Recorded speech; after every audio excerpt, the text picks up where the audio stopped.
Merhaba arkadaşlar, Ören Hanım YouTube kanalıma hoş geldiniz. Bugün size iki şiş çok farklı, çok güzel, harika bir örgü modeli anlatacağım. Hem kolay hem de farklı duruyor arkadaşlar. Bebek ve çocuk örgülerini rahatlıkla kullanabilirsiniz. Kendinize de örebilirsiniz. Bere, atkı örebilirsiniz. Muhteşem, 3 boyutlu, çok hoş bir model. İp olarak orta kalınlıkta örgü ipiyle öreceğim. Şiş olarak 3,5 numara şiş kullanacağım. Modelimden bahsedeyim. Modelim 10 ilmek ve katları artı 3 ilmek fazla atarsanız tam denk düşüyor arkadaşlar. Evet, modelim çok kolay. Sadece bir sıra arka yüzden desen yapacağız. Diğerleri önden düz, arka yüzden de ters örerek oluşturacağız. 2 desen çalışacağım sizinle birlikte. 2 desen için 23 ilmek atacağım arkadaşlar. Şöyle hazırsanız ilmeklerimizi beraber atmaya başlayalım. Hadi bakalım, bismillahirrahmanirrahim. Şişimize 23 tane ilmek atalım. Bir ya da iki sıra bir ters bir düz örgü yapalım arkadaşlar. Sonrasını göstereceğim. Evet, şişime 23 tane ilmek attım. Bir ters bir düz şeklinde 3 sıra ördüm. Şimdi ön yüzdeyim. 7 sıra önden düz, arkadan ters öreceğiz arkadaşlar. 8. sırada da desenimizi yapacağız arka yüzden. Şimdi ön yüzdeyiz. 1. sıra düz örerek ilerliyoruz.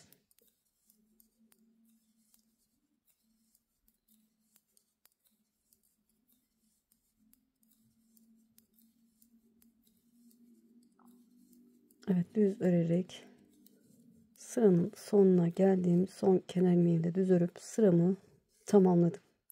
Çevirdim. Arka yüzde 2. sıradayım. İlk kenar ilmeğimi örmeden aldım. Ters örerek ilerliyorum. Evet, 2. sıra ters örerek sıramızı tamamlıyoruz. Şöyle hızlıca öreyim.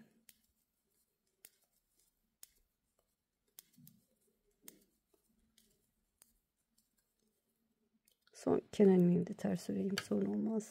Evet, 2 sıra ördüm. 2 sıra ördüm. Nasıl anlıyorum? Buradaki ters sıralarını sayarsam gördüğünüz gibi 2 sıra görüntüsü var. Ön yüzdeyiz. 3. sıra. Saymaya gerek yok. Arka yüzden sayacağız arkadaşlar. 7 sıra olduktan sonra arka yüzde desen yapacağız. Evet. Bu şekilde ön yüzden düz, arka yüzden ters örelim. Sonrasını göstereceğim. Evet, lastik örgüden sonra ön yüzden düz, arka yüzden ters ördüm. 7 sıra bu şekilde devam ettim. 7 sıra ördüm. Nasıl anlayacağım? Şöyle arka yüzden bakın. Burada ters sıralarını sayıyorum. 1, 2, 3, 4, 5, 6, 7 sıra olmuş. Şimdi arka yüzden desenimizi yapacağız. Evet, şöyle ilk kenar ilmeğimi örmeden aldım. Kenar ilmekten sonra bir tane ters örüyorum. Sıradaki ilmeği şöyle bakın.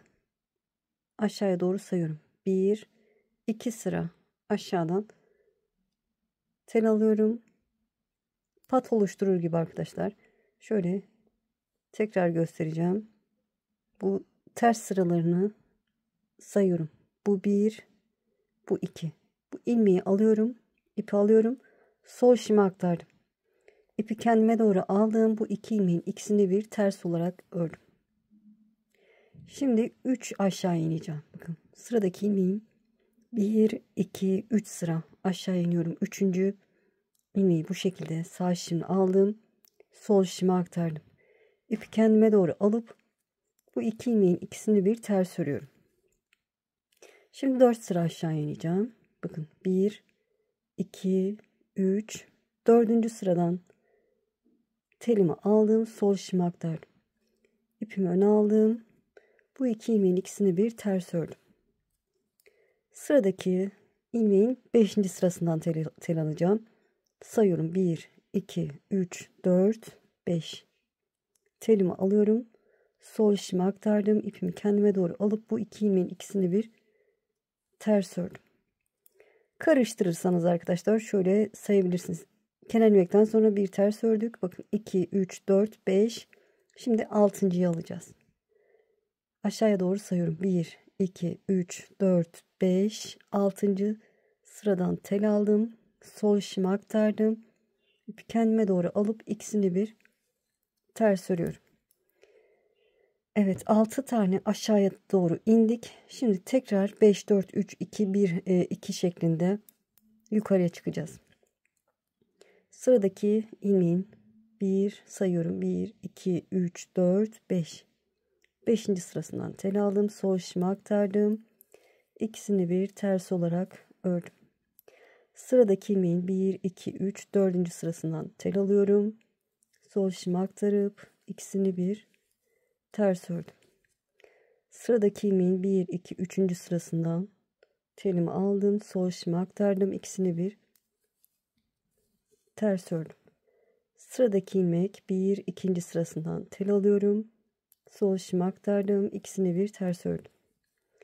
2 ile başladık. 2 ile bitirdik. 6 olana kadar artırdık. Ön yüzden görüntüsü böyle. Evet, desenimi yaptım. Arada bir tane ters örüyorum. Bir tane ters ördükten sonra yine aynı işlemi yapıyorum. Diğer desen için ne yapıyoruz? 1, 2. sıradan bu şekilde tel alıyorum. Sol işimi aktardım. İkisini bir ters ördüm. Şimdi 1, 2, 3. sıradan tel aldım. Sol işimi aktardım. İkisini bir ters ördüm. 1, 2, 3, 4. sıradan tel aldım. İkisini bir ters ördüm. 1, 2, 3, 4, 5. sıradan tel alıyorum. Sol işimi aktardım. İkisini bir ters ördüm. 6. sıradan alacağım. 1, 2, 3, 4, 5, 6. Şöyle 6. sıradan tel alıyorum. Sol işimi aktarıyorum. İkisini bir ters örüyorum. 6 olana kadar aşağı indik. Şimdi sırayla yukarıya çıkacağız. 5. telden ilmek alacağım. 1, 2, 3, 4, 5.'ye giriyorum. İlmek aldım. Sol işimi aktardım. İkisini bir ters ördüm. 1, 2, 3, 4.'den tel aldım. İkisini bir ters ördüm. 1, 2, 3. 3 aşağıya indim. Tel aldım. İkisini bir ters ördüm. 1, ikinciye girdim. Tel aldım. İkisini bir ters ördüm. Sol işimi aktarıp. Evet. Bir ters ördüm. Kenar ilmeğimi de düz örüp modelimin 8. sırasını tamamlamış oldum. Yani desenimizi yaptık. Görüntü bu. Şimdi desenimiz böyle, bir sonraki desende yana kayıyor. Yani çapraz şekilde ilerliyor arkadaşlar. O yüzden biraz uzun göstereceğim. Şimdi yine 7 sıra ön yüzden düz, arka yüzden ters öreceğiz. Evet, bu şekilde şöyle tersinden göstereyim. Burada bakın bir sıra ters görüntüsü oluştu. Desen yaparken. Bundan sonraki sıraları sayarsak. Evet, düz örerek sıramı tamamlıyorum. 1. sıra. 2. desenin 1. sırası.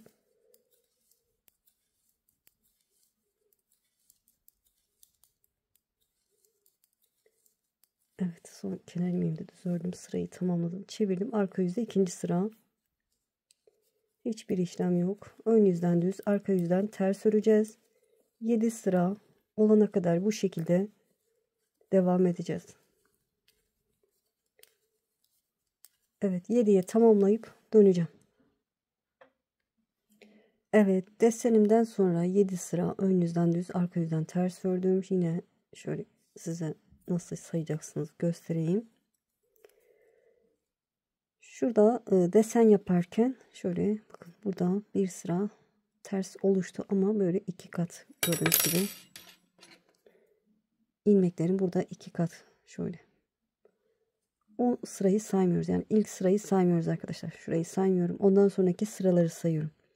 1, 2, 3, 4, 5, 6, 7.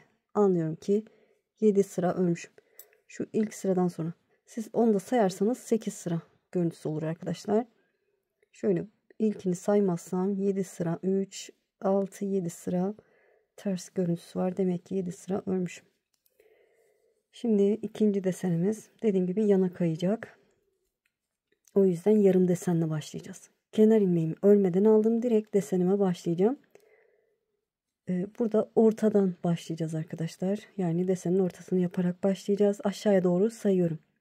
1, 2, 3, 4, 5, 6 sıra aşağıya indim. İlmek aldım. Sol şişime aktardım. İpimi kendime doğru alıp ikisini bir ters ördüm. Şimdi 5 sıra aşağı iniyorum. 1, 2, 3, 4, 5 sıra aşağıya indim. Tel aldım. Sol şişime aktardım. İkisini bir ters ördüm. Şimdi 4. 1, 2, 3, 4 sıra aşağıdan tel alıyorum. İkisini bir ters örüyorum. Şimdi 1, 2, 3 sıra aşağıdan tel aldım. Sol şişime aktardım. İkisini bir ters ördüm. 1, 2 sıra aşağıya indim. Tel aldım. İkisini bir ters ördüm. Evet, yarım desenimi yaptım. Şimdi arada bir tane ters örüyorum. Sonra yine diğer desenime başlıyorum. 1, 2 sıra aşağıya inip tel alıyorum. İkisini bir ters. 1, 2, 3 sıra aşağıya indim. Tel aldım. Sol şişime aktarıp ikisini bir ters ördüm. Evet, şimdi 2'ydi değil mi? Şöyle sayarsam arkadaşlar yanlış mı yaptım diye. 2'yi 3'ten almışım. Şimdi 4'ten alacağım. 1, 2, 3. 4'ten tel aldım. İkisini bir ters ördüm. 1, 2, 3, 4, 5 sıra aşağıya indim. İkisini bir ters ördüm. 1, 2, 3, 4, 5, 6. İkisini bir ters ördüm. Şimdi 5, 1, 2, 3, 4, 5. 6 tane olana kadar artıyoruz. Ondan sonra 5, 4, 3, 2 şeklinde. 1, 2, 3, 4. Tel alıyorum. Ters örüyorum. İkisini bir. 1, 2, 3. Tel aldım. İkisini bir ters ördüm. 1, 2. Tel aldım. İkisini bir ters ördüm. Arada desenimi tamamladım.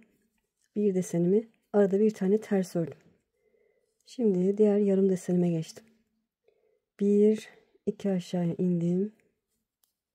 İkisini bir tel alıp ters ördüm. 1, 2, 3 sıra aşağıya indim. Tel aldım. İkisini bir ters ördüm. 1, 2, 3, 4. İkisini bir ters ördüm. 1, 2, 3, 4, 5. Tel aldım. İkisini bir ters ördüm. Son 2 ilmeğim kaldı. 1, 2, 3, 4, 5, 6. 6'dan tel aldım. İkisini bir ters ördüm. Son kenar ilmeğimi de ters örüp desen sıramı tamamladım. Şöyle bakın, yanlarda yarım desen, ortada bir tam desenim var. Evet, modelim çok hoş, gördüğünüz gibi 3 boyutlu. Bu arada 7 sıra örüyoruz arkadaşlar. Bu 7 sırayı 9 ya da 11'de yapabilirsiniz. Daha geniş olsun istiyorsanız o şekilde de yapabilirsiniz. Şimdi yine 7 sıra önden düz, arkadan ters öreceğiz. Birinci desen sırasında bu sırada desen yaparken ne yaptıysak aynı işlemi yapacağız. Onu da göstereceğim tekrardan. 7 sıra önden düz, arka yüzden ters örelim. Tekrar desen yapımını, başlangıcını göstereceğim arkadaşlar. Daha detaylı olsun. Evet, tamamlayıp döneceğim. Evet, 7 sıra ön yüzden düz, arka yüzden ters ördüm. Şimdi yine tersini çeviriyorum da tersinden kuracağız modelimizi. Bir de yine beraber sayalım. Şöyle bakın, buradaki ilk ters sırasından sonra bakın desenimi yapmışım burada. Ondan sonraki ters sırasını şöyle parmağımla tutuyorum ve sonrakileri sayıyorum bakın. 1, 2, 3, 4, 5, 6, 7. Anlıyorum ki 7 sıra örmüşüm. Birinci desen sırasında ne yaptıysak aynı işlemi yapacağız. Ne yapmıştık? Kenar ilmeği örmeden aldım. Bir tane ters ördüm. Bir ters ördükten sonra yine sıradaki ilmeği sayıyorum. 1, ikinci sırasına inip tel alıyorum. Sol şişime aktarıp ikisini bir ters örüyorum. Sıradaki ilmeği 3. sırasına iniyorum. Tel alıyorum. İkisini bir ters örüyorum. Şimdi 1, 2, 3, 4. sıraya indim, tel aldım. İkisini bir ters ördüm. 5. sıraya iniyorum. 1, 2, 3, 4, 5. Tel aldım. Sol işimi aktardım. Ters ördüm. Şimdi 6. 1, 2, 3, 4, 5 ve 6. Tel alıyorum. İkisini bir ters ördüm. Şimdi 6'ya kadar indik. Şimdi 5 olacak. 1, 2, 3, 4, 5. 4, 2, 3, 4. 1, 2, 3. 1, 2. Evet, bir desenimi tamamladım. Arada bir ilmek ters örüyorum. Sonra diğer desenime geçiyorum. İkinciden tel alıp örmeye başlıyorum. Eminim anladınız arkadaşlar. Böyle bu şekilde. Sonraki, yani çapraz şekilde ilerlediği için bir sonraki desende de kenar ilmekten sonra 6. sıraya inip tel alacaksınız. Böyle modelim. Şöyle. Size büyük parçada ördüm. Onu göstereyim. Evet, bakın muhteşem. 3 boyutlu. Çok hoş, çok güzel. Şöyle ışıktan dolayı da tam rengini belli etmedi ama böyle kabarık. Bereye muhteşem olur diye düşünüyorum arkadaşlar. Hırka da çok güzel olur. Kadife iplerle bebek battaniyesi yapabilirsiniz. Çok hoş bir deseni olur arkadaşlar. Muhteşem. Arkası da bu şekilde. Böyle. Şöyle bu açıdan da göstereyim. Şöyle gördüğünüz gibi 3 boyutlu muhteşem bir model. Farklı arkadaşlar. Evet, patiklere pat yapıyoruz. O tarz bir model. Böyle, inşallah anlatımdan memnun kaldınız. Beni izleyerek yaptığınız için çok çok teşekkür ederim. Kanalıma abone değilseniz abone olursanız sevinirim. Abonelik tamamen ücretsiz. Videolarımı beğenip paylaşırsanız, yorum yaparsanız bana destek olmuş olursunuz. Şimdi değil, ileride örmek istiyorum derseniz de kaydet butonuna basın. Daha sonra kaydettiğiniz videolar arasında bulabilirsiniz. Sizi çok seviyorum. Kendinize iyi bakın. Allah'a emanet olun. Hoşça kalın.